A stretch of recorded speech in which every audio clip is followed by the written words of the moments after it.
Do you know that before the universe was even created, God thought of you? He planned you out before he even made anything. David tells us that every single one of our days was ordained and that God had them all mapped out before we were even created. That's how important you are to God. God created each one of us as part of his plan, and there's a purpose for everything that you do.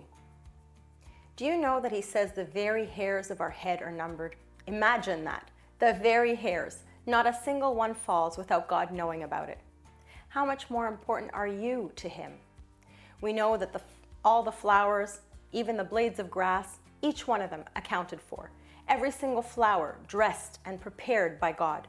How much more important are we than a blade of grass or a flower or even a sparrow in the sky? In Jeremiah, God says, "I know the plans that I have for you, plans to prosper you, to give you a hope and a future."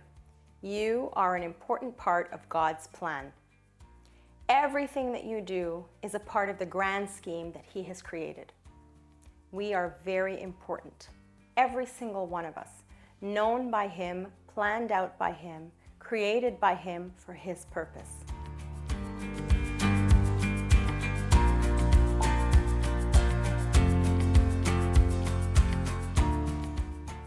In this world, we can sometimes feel insignificant and unimportant, but that's not how God sees things.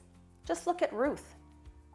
She had a husband who passed away, and what did she decide to do? She decided to follow her mother-in-law. Who was going to marry her then? Who would take care of her then? She had no future that she could foresee, and she felt insignificant and unimportant. But God had a plan for her, and through her, the lineage of Christ continued on. And look at the disciples and the women who followed Jesus around. Most of them were poor, unimportant as far as society is concerned.